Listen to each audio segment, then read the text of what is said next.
কিরে সোহেল আর সোহাগ, তোরা দুজন কি রোজা আছু? মহাজন, আসলে আজকে আমি রোজা থাকতে পারি নাই। ও আচ্ছা। এ সোহাগ, তুই কি রোজা আছু? হ্যাঁ মালিক, আমি রোজা আছি।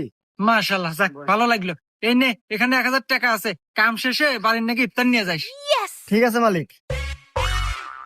আচ্ছা, তাইলে দুইজন ভালোভাবে কাজ কর। আচ্ছা মহাজন, এ বস্তু ধর, বস্তু ধর। তুই তো 2,000 টাকা ভালো রে। আরে টিয়া তো তুইও পালো নি, মিথ্যা কথা বলি। মিথ্যা কথা কছো? তার মানে তুই রোজা নাই? আরে না পাগল, আমি তো রোজা নাই। কিরে, তোরা কেউ কি আজকে রোজা আছু? কি রে মালিক, আজকেও আছে? আজকে আমি ভুল হরমু না, আজকে আমি মিথ্যাটা কমু, দেখতেছি টিয়া আজকে হাতে আছে। হ্যাঁ মহাজন, আমি আজকে রোজা আছি।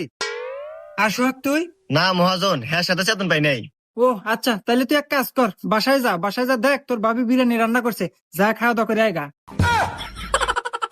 আচ্ছা মহাজন, আমি আরই যাইতেছি। ধর ধর ধর।